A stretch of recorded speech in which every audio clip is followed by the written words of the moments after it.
नमस्कार विद्यार्थी मित्रों, आज આપણે ઇલેક્ટ્રિશિયન ટ્રેડના પ્રથમ વર્ષના બીજા સેમેસ્ટરના ભારત સ્કિલના એમસીક્યુ પ્રશ્નો વિશે આપણે ચર્ચા કરીશું। તો આજે મોડ્યુલ 5 મેજરિંગ ઇન્સ્ટ્રુમેન્ટ જેની અંદર 1 થી 39 પ્રશ્નો વિશે આપણે ચર્ચા કરીશું। તો ચાલો શરૂ કરીએ।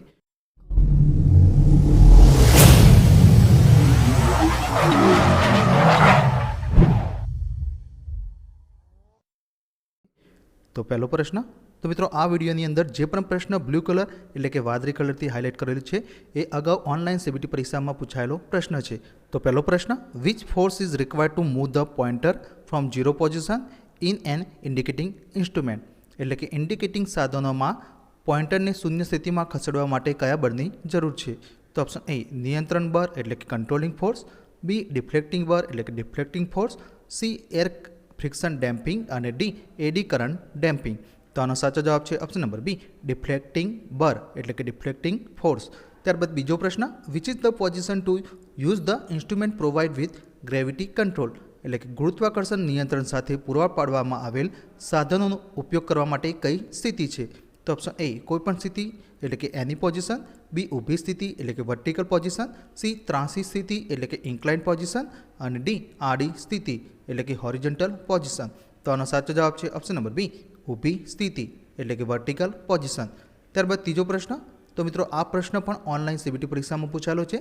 What is the name of the scale एटले के स्केलનું નામ શું છે? तो मित्रों अहींया आकृति आपी है और ऑप्शन ए रेखीय स्केल एटले के linear scale, B coarse scale, C विस्तृत स्केल और डी बिन रेखीय स्केल एटले के नॉन लिनियर स्केल। तो आनो साचो जवाब है ऑप्शन नंबर डी बिन रेखीय स्केल एटले के नॉन लिनियर स्केल। त्यारबाद चौथो प्रश्न, which error is caused by the incorrect position of instrument reading एटले के इंस्ट्रुमेंट रीडिंगनी खोटी स्थिति ने लीधे कई एरर थाय छे? तो ऑप्शन ए उपकरण एरर एटले के डिवाइस एरर, बी मानव एरर एटले के ह्यूमन एरर, सी प्रभाव एरर और डी स्विचिंग एरर। तो आनो साचो जवाब है ऑप्शन नंबर ए उपकरण एरर एटले के डिवाइस एरर। त्यारबाद पांचमो प्रश्न, which instrument is used to measure 1 ohm and below 1 ohm resistance value accurately एटले के 1 ओम और 1 ओम थी नीचेना प्रतिकार मूल्य की चौक्कस रीते मापवा माटे कया साधननो उपयोग थाय छे? तो अहींया ऑप्शन आपे छे mega ohm meter, B multimeter, C shunt प्रकार ओम मीटर और डी सीरीज प्रकार ओम मीटर। तो आनो साचो जवाब है ऑप्शन नंबर सी शंट प्रकार ओम मीटर। त्यारबाद छठो प्रश्न, what is the purpose of the third terminal provide in advance mega ohm meter एटले के अद्यतन मेगा ओम मीटर में प्रदान करेल थर्ड टर्मिनलनो हेतु शुं छे? तो ऑप्शन ए उच्च ओमिक मूल्यों मेळववा, बी जमीन पर वधारानुं वोल्टेज पसार करवा, सी जमीन पर वधारानुं करंट पसार करवा और डी ऑसिलेशन वगर सचोट रीडिंग मेळववा। तो आनो साचो जवाब है ऑप्शन नंबर डी ऑसिलेशन वगर सचोट रीडिंग मेळववा एटले get accurate reading without oscillation. त्यारबाद सातमो प्रश्न, what is the name of the shunt resistance material एटले के शंट प्रतिकार सामग्रीનું નામ શું છે? तो मित्रों अहीं आकृति आपी है, अहीं ऑप्शन ए तांबू एटले के कॉपर, बी यूरेका, सी निक्रोम और डी मैग्नीज। तो आनो साचो जवाब है ऑप्शन नंबर डी मैग्नीज। त्यारबाद आठमो प्रश्न, what is the reason for the moving coil meter having uniform scale एटले के मूविंग कोइल मीटर में एक समान स्केल होवानुं कारण शुं छे? तो ऑप्शन ए डिफ्लेक्टिंग टॉर्क करंटना सीधा प्रमाण में है, बी डिफ्लेक्टिंग टॉर्क करंटना विपरीत प्रमाण में है, सी डिफ्लेक्टिंग टॉर्क करंटना वर्गना विपरीत प्रमाण में है और डी डिफ्लेक्टिंग टॉर्क करंटना वर्गना सीधा प्रमाण में है। तो आनो साचो जवाब है option number A deflecting torque करंटना सीधा प्रमाण में है एटले के deflecting torque is directly proportional to the current. त्यारबाद नवमो प्रश्न, which error if the energy meter disc rotating continuously on no load एटले के जो एनर्जी मीटर डिस्क लोड वगर सतत फरती होय तो कई एरर होय? तो option A speed error, B phase error, C friction error और डी क्रीपिंग एरर। तो आनो साचो जवाब है option number D creeping error. त्यारबाद दसमो प्रश्न, what is the effect on CT if it second is keeped open एटले के जो सीटी नी सेकंड खुल्ली राखवामां आवे तो सीटी पर शुं असर थाय छे? तो मित्रों अहीं ऑप्शन आपे छे सीटी प्राइमरी बरी जाय छे, बी वोल्ट एम्पियर क्षमता घटाडे छे, सी वोल्ट एम्पियर क्षमता वधे छे और डी सीटी सेकंडरी वाइंडिंग बरी जाय छे। तो आनो साचो जवाब है option number D CT secondary winding बरी जाय छे। त्यारबाद 11मो प्रश्न, what is the purpose of variable resistor connected across shunt type ohm meter एटले के शंट प्रकार ओम मीटर में जोड़ाયેલ वेरिएबल रेजिस्टन्सनो हेतु शुं छे? तो ऑप्शन ए बेटरी ने ड्रेनिंग करवानुं टाळवानुं, बी रीडिंग में एरर ओછી करवानुं, सी करंट ने सलामत मूल्य में एडजस्ट करवानुं और डी પોઇન્ટરને શૂન્ય ગોઠવણમાં એડજસ્ટ કરવાનું. આનો સાચો જવાબ છે ઓપ્શન નંબર ડી, પોઇન્ટરને શૂન્ય ગોઠવણમાં એડજસ્ટ કરવાનું, એટલે કે adjust the pointer to 0 adjustment. ત્યારબાદ 12મો પ્રશ્ન, which material is use to make control spring in measuring instrument, એટલે કે માપવાના સાધનોમાં કંટ્રોલ સ્પ્રિંગ બનાવવા માટે કઈ સામગ્રી એટલે કે મટીરિયલનો ઉપયોગ થાય છે? તો ઓપ્શન એ સ્ટીલ, બી ચાંદી એટલે કે સિલ્વર, સી ટીન કરેલ કોપર અને ડી ફોસ્ફર બ્રોન્ઝ. તો આનો સાચો જવાબ છે ઓપ્શન નંબર ડી, ફોસ્ફર બ્રોન્ઝ. ત્યારબાદ 13મો પ્રશ્ન, તો મિત્રો આ પ્રશ્ન પણ ઓનલાઈન સીબીટીમાં પરીક્ષામાં પૂછાયેલો છે. Which electrical effect that is single phase energy meter work, એટલે કે સિંગલ ફેઝ એનર્જી મીટર કઈ વિદ્યુત અસર પર કાર્ય કરે છે? તો ઓપ્શન એ હીટિંગ અસર, બી ઇન્ડક્શન અસર, સી રાસાયણિક અસર અને ડી ઇલેક્ટ્રોસ્ટેટિક અસર. તો આનો સાચો જવાબ છે ઓપ્શન નંબર બી, ઇન્ડક્શન અસર એટલે કે ઇન્ડક્શન ઇફેક્ટ. ત્યારબાદ 14મો પ્રશ્ન, which is the position to use the instrument provide with spring control, એટલે કે સ્પ્રિંગ કંટ્રોલ સાથે પ્રદાન કરેલ સાધનનો ઉપયોગ કરવા માટે કઈ સ્થિતિ છે? તો ઓપ્શન એ કોઈપણ સ્થિતિ એટલે કે એની પોઝિશન, બી માત્ર ઊભી સ્થિતિ એટલે કે વર્ટિકલ પોઝિશન ઓનલી, સી માત્ર ત્રાસી સ્થિતિ એટલે કે ઇન્ક્લાઇન પોઝિશન ઓનલી અને ડી માત્ર આડી સ્થિતિ એટલે કે હોરિઝોન્ટલ પોઝિશન ઓનલી. તો આનો સાચો જવાબ છે ઓપ્શન નંબર એ, કોઈપણ સ્થિતિ એટલે કે એની પોઝિશન. ત્યારબાદ 15મો પ્રશ્ન, તો આ પ્રશ્ન પણ અગાઉ ઓનલાઈન સીબીટી પરીક્ષામાં પૂછાયેલો છે. What is the name of meter, એટલે કે મીટરનું નામ શું છે? તો મિત્રો અહીંયા આકૃતિ આપી છે મીટરની અને અહીંયા option A AC multirange A metre, B DC multirange voltmeter, ત્યારબાદ સી એસી અને ડીસી મલ્ટીરેન્જ એ મીટર અને ડી એસી અને ડીસી મલ્ટીરેન્જ વોલ્ટ મીટર. તો આનો સાચો જવાબ છે option number B, DC multirange voltmeter. ત્યારબાદ 16મો પ્રશ્ન, which instrument is an example of an integrating instrument, એટલે કે કયું સાધન એકીકૃત સાધનનું ઉદાહરણ છે?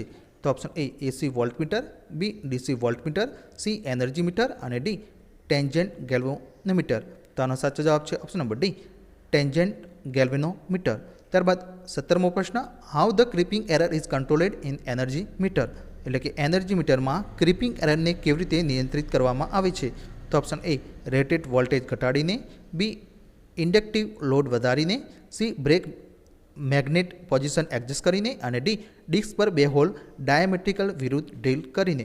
તો આનો સાચો જવાબ છે ઓપ્શન નંબર ડી, ડિસ્ક પર બે હોલ ડાયામેટ્રિકલી વિરુદ્ધ ડ્રિલ કરીને, એટલે કે by drilling two hole diametrically opposite on disc. ત્યારબાદ 18મો પ્રશ્ન, what is the scale of the moving iron instrument is having ununiform scale, એટલે કે મૂવિંગ આયન ઇન્સ્ટ્રુમેન્ટના સ્કેલમાં નોન યુનિફોર્મ સ્કેલ શા માટે હોય છે? તો ઓપ્શન એ ડિફ્લેક્ટિંગ બર કરંટના સીધા પ્રમાણમાં છે, બી ડિફ્લેક્ટિંગ બર કરંટના વિપરીત પ્રમાણમાં છે, સી વિચલન બર કરંટના વર્ગના સીધા પ્રમાણમાં છે અને ડી વિચલન બર કરંટના વર્ગના વિપરીત પ્રમાણમાં છે. તો આનો સાચો જવાબ છે ઓપ્શન નંબર સી, વિચલન બર કરંટના વર્ગના સીધા પ્રમાણમાં છે, એટલે કે deflection of force is directly proportional to the square of the current. ત્યારબાદ 19મો પ્રશ્ન, which source of measuring error is causes by the effect of magnetic field, એટલે કે ચુંબકીય ક્ષેત્રોની અસરને કારણે માપવામાં એરર કયા સ્ત્રોતમાં થાય છે? તો ઓપ્શન એ ઉપકરણ એરર એટલે કે ડિવાઇસ એરર, બી માનવ એરર એટલે કે હ્યુમન એરર, સી પ્રભાવ એરર અને ડી સ્વિચિંગ એરર. તો આનો સાચો જવાબ છે ઓપ્શન નંબર સી, પ્રભાવ એરર એટલે કે ઇન્ફ્લુઅન્સ એરર. ત્યારબાદ 20મો પ્રશ્ન, આ પ્રશ્ન પણ અગાઉ ઓનલાઈન સીબીટી પરીક્ષામાં પૂછાયેલો છે. વિચ ટાઈપ ઓફ વોટમીટર, એટલે કે કયા પ્રકારનું વોટમીટર છે? તો મિત્રો અહીંયા આકૃતિ આપી છે અને option A 3 element 4 wire wattmeter, B 2 element 3 phase wattmeter, C 3 element 3 phase wattmeter અને ડી સીટી અને પીટી સાથે 3 ફેઝ 2 એલિમેન્ટ. તો આનો સાચો જવાબ છે option number B, 2 element 3 phase wattmeter. ત્યારબાદ 21મો પ્રશ્ન, which type of instrument is use to with air friction damping, એટલે કે એર ફ્રિક્શન ડેમ્પિંગ સાથે કયા પ્રકારના સાધનનો ઉપયોગ થાય છે? તો option A moving coil instrument, B moving iron instrument, C induction type instrument અને ડી ડાયનેમોમીટર ટાઈપ ઇન્સ્ટ્રુમેન્ટ. તો આનો સાચો જવાબ છે option number B, moving iron instrument. ત્યારબાદ 22મો પ્રશ્ન, which type of energy meter work with natural connection, એટલે કે કયા પ્રકારનું એનર્જી મીટર નેચરલ કનેક્શન સાથે કામ કરે છે? તો option A 3 phase 2 element, B 3 phase 3 element, C single phase single element અને ડી સીટી અને પીટી સાથે 3 ફેઝ 2 એલિમેન્ટ. તો આનો સાચો જવાબ છે option number C, single phase single element. ત્યારબાદ 23મો પ્રશ્ન, આ પ્રશ્ન પણ અગાઉ પૂછાયેલો છે. What is the type of frequency meter, એટલે કે ફ્રીક્વન્સી મીટરનો પ્રકાર કયો છે? તો મિત્રો અહીં આકૃતિ આપી છે અને અહીં ઓપ્શન એ વેસ્ટર્ન પ્રકાર, બી ગુણોત્તર મીટરનો પ્રકાર, સી ઇલેક્ટ્રોડાયનેમિક પ્રકાર અને ડી મિકેનિકલ રેઝોનન્સ પ્રકાર. તો આનો સાચો જવાબ છે option number D mechanical resonance પ્રકાર.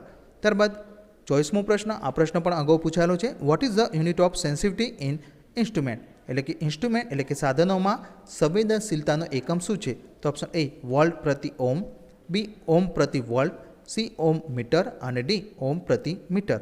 તો આનો સાચો જવાબ છે ઓપ્શન નંબર બી ઓમ પ્રતિ વોલ્ટ. ત્યારબાદ 25મો પ્રશ્ન. Why two state hole are provide in the aluminium disc in energy meter? એટલે કે એનર્જી મીટરમાં એલ્યુમિનિયમ ડિસ્કમાં બે સીધા હોલ શા માટે આપવામાં આવે છે? તો ઓપ્શન એ ડિસ્ક વજન ઘટાડવા માટે, બી પાવર ફેક્ટર કરેક્શન માટે, સી ફ્લક્સ લીકેજને રોકવા માટે અને ડી ક્રીપિંગ એરરને પકડવા માટે. તો આનો સાચો જવાબ છે ઓપ્શન નંબર ડી ક્રીપિંગ એરરને પકડવા માટે, એટલે કે two arrest the creeping error. ત્યારબાદ 26મો પ્રશ્ન. What is the name of the instrument? એટલે કે ઇન્સ્ટ્રુમેન્ટ એટલે કે સાધનનું નામ શું છે? તો મિત્રો અહીં આકૃતિ આપી છે અને option A absolute instrument, B સૂચક ઇન્સ્ટ્રુમેન્ટ એટલે કે indicating instrument, C recording instrument અને ડી એકીકૃત ઇન્સ્ટ્રુમેન્ટ. તો આનો સાચો જવાબ છે option number A absolute instrument. ત્યારબાદ 27મો પ્રશ્ન. Why damping force is required in a moving coil instrument? એટલે કે મૂવિંગ કોઇલ ઇન્સ્ટ્રુમેન્ટમાં ડેમ્પિંગ ફોર્સ શા માટે જરૂરી છે? તો ઓપ્શન એ નીડલની હિલચાલ ઝડપી બનાવે છે, એટલે કે make the needle movement faster, B damping ફોર્સને ઝડપથી કાર્ય કરવામાં મદદ કરે છે, સી નીડલને તેની શૂન્ય સ્થિતિમાં લાવે છે અને ડી ઓસિલેશન વિના નીડલને પકડે છે. તો આનો સાચો જવાબ છે ઓપ્શન નંબર ડી ઓસિલેશન વિના નીડલને પકડે છે, એટલે કે arrest the needle without oscillation. ત્યારબાદ 28મો પ્રશ્ન. What is the function of soft iron core in a moving coil instrument? એટલે કે મૂવિંગ કોઇલ ઇન્સ્ટ્રુમેન્ટમાં સોફ્ટ આયર્ન કોરનું કાર્ય શું છે? તો ઓપ્શન એ ડિફ્લેક્શન ફોર્સને મજબૂત બનાવે છે, બી સોયની હિલચાલને નિયંત્રિત કરે છે, સી મહત્તમ સંવેદનશીલતા સાથે મીટર પ્રદાન કરે છે અને ડી એર ગેપમાં ચુંબકીય ફ્લક્સનું સમાન વિતરણ પ્રદાન કરે છે. તો આનો સાચો જવાબ છે ઓપ્શન નંબર ડી એર ગેપમાં ચુંબકીય ફ્લક્સનું સમાન વિતરણ પ્રદાન કરે છે, એટલે કે provide uniform distribution of magnetic flux in air gap. ત્યારબાદ 29મો પ્રશ્ન. Which parameter is the causes for loading effect on measuring instrument? એટલે કે માપવાના સાધનો પર લોડિંગ અસર માટે કયો પેરામીટર કારણ છે? તો ઓપ્શન એ ઓછી ચોકસાઈ એટલે કે લો એક્યુરેસી, બી ઉચ્ચ સંવેદનશીલતા એટલે કે હાઈ સેન્સિટિવિટી, સી ઓછી સંવેદનશીલતા એટલે કે લો સેન્સિટિવિટી અને ડી ઓછી પ્રભાવ ભૂલ એટલે કે લો ઇન્ફ્લુઅન્સ એરર. તો આનો સાચો જવાબ છે ઓપ્શન નંબર સી ઓછી સંવેદનશીલતા એટલે કે લો સેન્સિટિવિટી. ત્યારબાદ 30મો પ્રશ્ન. Name the type of instrument? એટલે કે ઇન્સ્ટ્રુમેન્ટ એટલે કે સાધનો આ પ્રકારનું નામ જણાવો. તો મિત્રો અહીં આકૃતિ આપી છે અને અહીં ઓપ્શન એ આકર્ષણ ટાઈપ મૂવિંગ આયન એટલે કે એટ્રેક્શન ટાઈપ મૂવિંગ આયન, બી વિકર્ષણ ટાઈપ મૂવિંગ આયન એટલે કે રિપલ્શન ટાઈપ મૂવિંગ આયન, સી કાયમી ચુંબક મૂવિંગ કોઇલ અને D dynamometer type moving coil. તો આનો સાચો જવાબ છે ઓપ્શન નંબર એ આકર્ષણ ટાઈપ મૂવિંગ આયન એટલે કે એટ્રેક્શન ટાઈપ મૂવિંગ આયન. ત્યારબાદ 31મો પ્રશ્ન. Which meter is use to measure revolution per minute of a motor? એટલે કે મોટરની પ્રતિ મિનિટ પરિભ્રમણ માપવા માટે કયા મીટરનો ઉપયોગ થાય છે? તો option A tachometer, B energy meter, C ampere કલાક મીટર અને ડી સેન્ટર ઝીરો એમીટર. તો આનો સાચો જવાબ છે ઓપ્શન નંબર એ ટેકોમીટર. ત્યારબાદ 32મો પ્રશ્ન. How to identify the moving iron type instrument? એટલે કે મૂવિંગ આયન ટાઈપ ઇન્સ્ટ્રુમેન્ટ કેવી રીતે ઓળખવું? અહીંયા ઓપ્શન આપે છે ટર્મિનલ માર્કિંગ નથી એટલે કે નો ટર્મિનલ માર્કિંગ, બી ટર્મિનલ માત્ર પ્લસ ચિહ્નિત, સી એક ટર્મિનલ રંગીન લાલ અને ડી ટર્મિનલ ચિહ્નિત પ્લસ અને માઇનસ. તો આનો સાચો જવાબ છે ઓપ્શન નંબર એ ટર્મિનલ માર્કિંગ નથી એટલે કે નો ટર્મિનલ માર્કિંગ. ત્યારબાદ 33મો પ્રશ્ન. Which is A absolute instrument? એટલે કે નિરપેક્ષ ઇન્સ્ટ્રુમેન્ટ એટલે કે સાધન કયું છે? તો option A metre, B voltmeter, C energy meter અને ડી ટેન્જન્ટ ગેલ્વેનોમીટર. તો આનો સાચો જવાબ છે option number D tangent galvanometer. ત્યારબાદ 34મો પ્રશ્ન. Which force produce movement of pointer in an indicating instrument? એટલે કે સૂચક સાધનમાં કયું બળ એટલે કે ફોર્સ પોઇન્ટરની હિલચાલનું નિર્માણ કરે છે? તો option A damping force, B deflecting force, C repulsion force અને ડી કંટ્રોલિંગ ફોર્સ. તો આનો સાચો જવાબ છે option number B deflecting force. ત્યારબાદ 35મો પ્રશ્ન. What is the function of integrating instrument? એટલે કે ઇન્ટિગ્રેટિંગ ઇન્સ્ટ્રુમેન્ટનું કાર્ય શું છે? તો ઓપ્શન એ જથ્થો દર્શાવે છે, બી જથ્થો સૂચવે છે, સી જથ્થાની નોંધણી કરે છે અને ડી જથ્થાને માપે છે.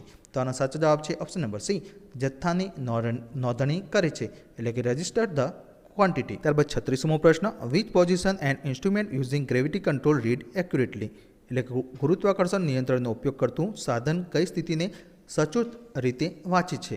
તો ઓપ્શન એ કોઈપણ સ્થિતિ, બી ઊભી સ્થિતિ, સી ત્રાસી સ્થિતિ અને ડી આડી સ્થિતિ. તો આનો સાચો જવાબ છે ઓપ્શન નંબર બી ઊભી સ્થિતિ એટલે કે વર્ટિકલ પોઝિશન. ત્યારબાદ 37મો પ્રશ્ન, which quantity is measure by an electrodynamo type instrument, એટલે કે ઇલેક્ટ્રોડાયનેમો પ્રકારના સાધન દ્વારા કયા જથ્થાને માપવામાં આવે છે? તો option A power, B current, C voltage અને ડી પ્રતિકાર એટલે કે રેઝિસ્ટન્સ. તો આનો સાચો જવાબ છે ઓપ્શન નંબર એ પાવર. ત્યારબાદ 38મો પ્રશ્ન, how to achieve maximum accuracy in measurement using analogue instrument, એટલે કે એનાલોગ ઇન્સ્ટ્રુમેન્ટનો ઉપયોગ કરીને માપવામાં મહત્તમ ચોકસાઈ કેવી રીતે પ્રાપ્ત કરી શકાય?